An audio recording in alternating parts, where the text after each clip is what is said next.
because of that, I'm leaning a little bit more towards BREN Esports winning out this draft. Like 65, well, 50, 50, 55, 45 BREN Esports. Ah, there it is. Oh. There So goes the that's it. spicy numbers that we were looking for. Yeah, So I kind of agree. yeah. Raptor has a draft or even a graph on how the winnings and picks are going for. But look at that! Oh, early engage and invade rather on the purple Yep. of BREN Esports. They're from Echo. Yaoi almost half HP. What happened? Why is Yaoi super duper low? Something happened there that we did not see. So at least for the meantime, that just means that Kyle TZ is going to be relatively safe in the early game. So he's probably going to reach that level for that sweet spot where he will go and assassinate people on the lanes. Faster rotation could be the answer of Echo here. Again, the coverage of BREN Esports in this fan in the hands of Kyle TZ is, or could be greater of an approach to just test the mindset of Flicker onto the turret. Ogwen almost falling down or being the first blood of Echo, still on a safe back home. The number that I presented earlier, 55-45, is if Yaoi doesn't have another MVP-esque performance. But definitely with the fanny in the hands of Kyle TZ, they can take risks early on. Just make sure they're calculated risks to build up a snowball for themselves. And if you're talking about snowball, BREN Esports, the Nathan is one of the scariest snowball heroes I've ever seen. Yep. A lot of players have experimented with it and have had not much of a success. Is this going to be the one? Is this going to be the Nathan game that we're all looking for? Yeah, Super Marco loves that Nathan pickup. Former top global Nathan is Super Wow. Marco. Tremendous player with that hero. But Benecutie also used Nathan earlier this regular season. So Echo will be familiar with the limitations and the preferred angles of one Nathan. First turtle is up. Flapdies and Ogwen are here for BREN Esports. Oh, I think Flap TZ already used up the final slash quite early on. Will not be able to slow down Carl TZ. He secures that turtle even with a fanny inbound. Yep, steel cable was there, but too late to use that retribution right on point. Echo secures the first objective. Right on to the pressure of the gold lane. Benecutie will be the one here for a greater damage investment early game. Yeah, Carl TZ actually less than half a second just faster than Kyle TZ with that retribution. So that boiled down to the little numbers of it all. Great play there by Echo. They did everything that they could to provide space, but that's what you expect when you're up against a fanny. That as much as you will provide space, vision for your jungler to save the retribution, fannies are just like mosquitoes, man. You know, and then either they'll get it or they won't. Beautiful sound effects, Mr. Reptar, and because of That that... was OSX. Oh, that was OSX, sorry. Yep. So Sanford used a flicker there. Yeah, force it out. Yes. That's a pretty good sign for Flap. We saw Flap TZ just go ham on Arlots previously. Is this going to be one of those games? Oh, look at that. Sanford almost half to low HP. And as we talk about how Kyle TZ could be more aggressive with his fanny, can make things go crazy for Echo. Thorn Rose committed here. Spotted 3 members out of that death bush from BREN Esports. Carl TZ seems to be very happy to take these fights as much as possible. Although with Kyle TZ on the fanny, he's gonna have to take it a little slower, right? Yeah. Combo of the Kufra and the fanny. Meanwhile, they're eyeing on this bottom lane turret for the gold lane. Benecutie with a push, almost outer turret, energy shields gone for his laning stage. Echo right now, and BREN very calculated with their movements. No one being overly aggressive. I thought BREN Esports would really up the tempo here, but seems like Echo aren't giving BREN Esports any opportunities. And look at that push down bottom lane. Super Marco getting pressured. Echo doing everything they can to delay the farm of the Nathan. Oh, okay. Surprisingly, they're more on the slow and steady pace, fanny type of movement. Instead of being aggressive, they might be looking for the right timing and information, but is this the part that they want to do as being cautious if they're up against Echo? All right, at this point, they have full info for sure on who is who and who is where around the map right now, as Carl TZ has been spied out, taking the turtle on the top side, while Yaoi actually almost went down on the bottom. Kyle TZ actually won the retri duel there. able to secure the turtle there for BREN Esports. While Echo gets the tower down bottom, they decide to give up a major control in the turtle. They said, you know what, we can spike up our carry now, do what we can to put BennyQt in a better position. But despite all the rotations and disruptions that Echo did against the gold laner of BREN Esports, Super Marco is still in a good position. 600 gold lead for BennyQt, but considering everything that Super Marco had to go through, he kept it close. Yep. And has he wait for the right time to strike? Mostly he's waiting for more of those mistakes that Echo can commit in the gold lane, but he has no turret down bottom, so he might be forced to rotate on the EXP as BennyQt is up top. Yeah, they're doing a switch right now, actually, and during this transition, will we see someone get picked off? As you can see, Yawi just waiting like a shark on the sides, waiting for a BREN Esports member to show up within hook range. But again, BREN Esports just reading him very, very well. Yeah, they know. They That know. crab coin gave up some information. Yeah, actually, that was such a good play Amazing. by Few. Oh, look at that. Tower goes down. It's not going to be safe enough for BREN Esports members. And the first one to go is going to be KyleTzy on that Fanny. KyleTzy does not have the ultimate available. No final slash means he might not be able to survive this one. It went up, but it's too late. It went up, but not enough to save BREN Esports. Everything finally exploded into a big team fight. Flap and Kyle fall. Good response there by Echo. Again, the difference maker being the Bloody Hunt. And of course, Sanji landing in some crucial stunts there with the Curse of Crow. BennyQt being able to stay safe while KyleTzy diving the rest of BREN Esports. Good calculated aggression by Echo to put them in a scenario. Secure the last turtle of the game. Oh, and it's happening. Sanford trying to hold the possibility of KyleTzy of getting that orange.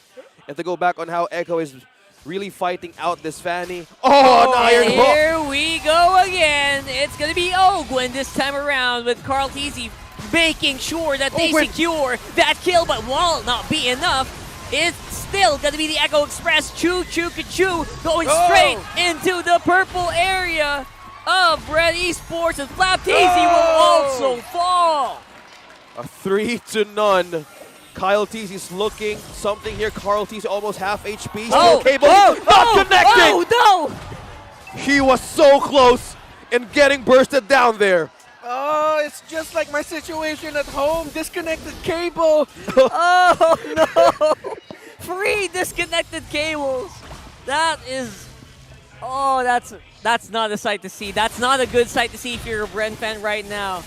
Are the nerves starting to settle in into the young jungler of BREN? Ogwin needs to double time here on how to get information and force Sanford or even Yawi here to make all the ultimates being used. Oh, that's what I'm talking about. Oh! Woo. Is that the signal for Echo, though? Is this go time for us to take it to the BREN Esports lineup? It looks like they are doing some pretty good damage. They are zoning out the jungle of BREN. And they are going to have to double time. KyleTzy, I thought whoa, now everyone's watching. Whoa there. I'm gargling. The number I provided, again, 55-45. If Yawi doesn't land the hooks or get the plays, and he's had some crucial pickoffs. It isn't the same MVPS performance, but his timings are big right now for Echo. There it is. That's going to be Ogwin. He's trying to make a set play happen, but it's just not in a good position yet. Oh no, being stunned. Ogwin missed catching two, but there was no follow-up for BREN Esports. And just that, Echo took one. Ogwin on the second death. Yeah, and this is what I'm talking about also. Again, with the lineup BREN Esports made for themselves, I really thought they'd be the ones wanting to set the tempo with aggression and speedier rotations, but no. Seems like they played the cautious route. They're giving up the snore. They're just going to try to get more farm. So what could have been a quick scale for them turned out to be a lineup that's just, all right, let's just buy time for Super Marcos Nathan. Ogwin's actually been dropping the ball in a lot of the sets, and that's problematic here for BREN. Is that also a pun intended? Dropping the ball? A little bit. Being a little Kufa. bit. Okay. I like it. He is. You spotted it it's too, true, Remar. right? You spotted it too. Bouncing balls. Because again, we were expecting how BREN Esports lineup could be in an aggressive state. It's a Fanny. It's a Kufra. And most of the times, it's just purely your mind being played. If you're Echo, again, a Fanny could be all over the place. It could be all over the map, taking and stealing those objectives. But at some point, they're investing on Super Marco now that he has a Holy Crystal. 3 main items already for Super Marco. But the presence of Sanford prioritized getting, Oh, there we that go. Radiant armor. 2 ex-teammates, 2 former world champions as well. Duking it out on top side while the rest of the team is on mid. This time around, is this going to be the engage that Kyle TZ is looking for? Okay, Sanji used now the Feather Airstrike. Carl T's just puncturing through. Thorn Rose escaping. Both teams are showing off their own mechanics right now. Yeah. Yeah, that was a predictive Thorn Rose by Carl TZ. Really thought that because of the trajectory the Fanny was going, most likely he would have flown into the damage of the Thorned Rose, but Kyle TZ said, nah, I'm not going to do that. And what's going to be happening here is Yaoi once more finds his target, and Few will actually go down instead of Ogwin, but there's a double kill for Sanji instead. There's going to be the Carl TZ Revenge, the Assassin versus Assassin matchup. Definitely going to the former. And this time around, it's the GOAT's time to shine. Whoa, right oh my goodness. Super Marco with the face-off. That was a good punish. And Sanji was just doing a recall right in front of his face. Minion waves. Ooh, will they actually try to end it here? Super Marco, it's going to be all up to him. Here comes Few, he makes it in time. What's it going to be? Is the minion cleared? It is! Carl TZ is now on the run, dodging Few. the damage. Saying El hi. Capitan! And there it goes. That's the reset there being provided by BREN, and maybe because of some shenanigans being done by Echo as well. Once again, Echo overstayed their welcome.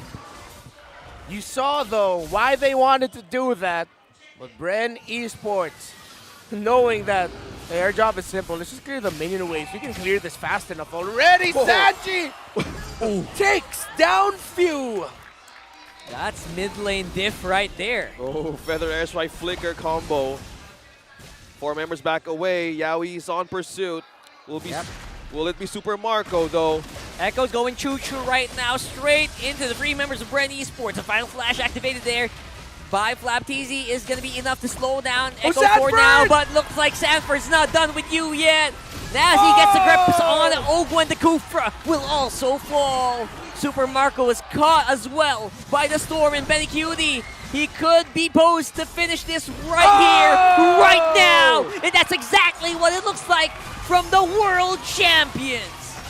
1 more member left, Few. Few is still holding it, but now he's not going to make it. Sanji with a double kill now. Echo. Echo Express takes game number 3 in a dominating performance. Sanford with a flicker and a grab takes Ogwin, takes the rest of BREN, and now the world champs are 1 win away from advancing to the lower bracket finals. It was one of those moments where if you're a pro player, you know nothing was gonna happen, right? Sanford, they were getting ready to disengage. Sanford was like, nah, let's go finish this. And people didn't expect it. BREN didn't expect it. And it resulted a very, very quick end to that matchup. Echo didn't. I think they half expected it. Because even Echo, you saw them, they were walking a bit away. But then Sanford was like, no, I'm flickering in. I'm getting this guy. And he got Ogwen. It forced the response out of BREN Esports, putting Echo in the situation to just win that fight. Flashy plays that requires flashy moves. That is clearly classic Echo. If you have a way, if you're confident enough, go ahead and do it. But at some points, they miscalculated, but at this point, they were winning, and BREN Esports didn't have any kills on the last minutes of the late game. But now, this is the world champs on a match point. Now, let's break things down a bit. Wolf, what happened to this game, and what made Echo stronger than BREN Esports? Mukhang walang momentum dito as Echo breaks it against BREN Esports and take it on game number 3. Paano nga ba nila ito ginawa? Well, dito natin idadaysik yan sa analyst. Ano nga pala si Midnight? And importante dito na ma-recognize na comfort ito for both sides pero may inherent problem pa rin. Theoretically speaking, ang lineup ng BREN Esports. Number 1, I would say, ang naging problema dito ng BREN is naubusan sila ng marksman and they were forced to pick up the Nathan. Now, with this Nathan pick, nagkaroon ka bigla ng early game problem kasi yung ginawa ng Echo is nag-build up kagad sila ng mga Radiant Armors. Nag-rush sila. And it's good kasi dalawang heroes yung nasi-shutdown. Basically, yung damage ni Few, pati na rin yung damage ni Super Marco, ay pwede mong negate. So essentially, ang kalaban mo na lang sa early game is yung damage output na pwede mong makuha mula kay Fanny. Pero ang dali lang din kasi nung sagot dyan kasi isang steel leg plates lang yung kailangan or yung puhunan ng mga players ng Echo ay mamimitigate na nila yung majority ng damage output ng BREN Esports. Although these damage sources naturally scale towards the mid and late game, problem is nagkaroon ng bubble yung Echo na parang pwede nilang isipin na itong part ng game na to ay hindi ganun kalaki threat ng BREN Esports. And similar to game number 1 na nakita natin nag-pop off talaga yung Echo, ganun din naman yung ginawa nila dito sa game number 3 na sinunod-sunod lang nila yung kanilang ginagawa. Again, this was because Echo allowed this draft to happen na lumabas yung Fanny pero naubusan ng marksman si Super Marco. Again, dito natin makikita yung mga adjustments coming up from Echo. Multiple Radiant Armors on the side of the Orcas. Lalo pa yung mga frontliners. Nandyan si Yawi, still leg plates and then rushing yung dun sa Radiant Armor.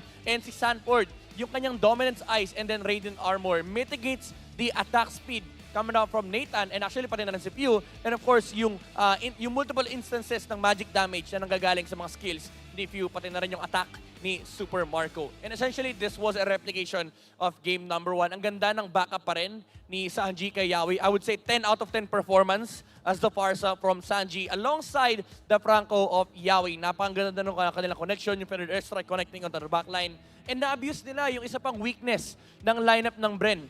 Walang natural frontliner yung draft ng Hive dito. And Echo just persevered through. Parang sabi nila, okay, wala kayong frontliner. Si Sanford, inaabuso niya yung factor na yun kasi sobrang tapang nung kanyang glue. Replicating what Flapteasy did on game number 2. Hinaharapan niya lang yung heroes ng BREN Esports and also pati na rin si Carteasy. And that allows more room, more wiggle room on the backline. Kumbaga wala masyadong problema si Sanji at si Yawi. Kasi every time na tatalon si Carteasy, nakahanda dyan yung mga kagat. If kita nila yung Fanny sa mapa, willing naman si Yawi i-commit yung kagat dito on other heroes. Basta na-hook, nandoon yung follow-up. Kaya naman makikita natin si Sanji rito dealing the highest damage out of this game. And Benecutie had a fantastic time farming in this game. Napakataas ang kanyang GPM. And siya rin kasi yung late game insurance.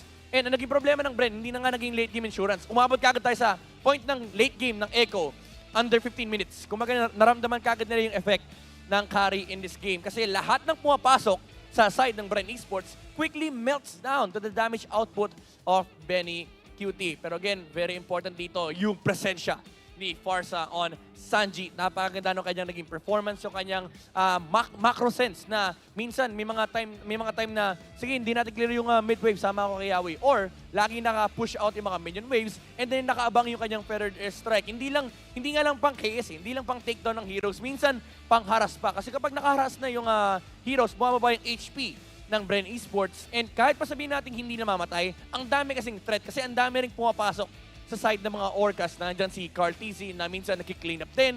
Pero majority ng kills na nakuha ni Sanji rito was just the closer for Echo. Basta na-hook, nandyan yung follow-up and of course yung kanyang commitment ng mga skills. Yung mga stun connection para ma-control yung ibang heroes ng BREN Esports. Nakita natin yan kanina actually nung binabanggit ito ni Wolf kanina nung nag-overshoot yung Fanny, naka-ready yung combo mula kay Sanji. And again, yung presence lang nung hero na lagi siyang nakasama ni Yawi dito, lagi siya nagpa-participate sa mga team fights. Kasi alam nila, alam ng Echo na kailangan nilang i-maximize itong timing na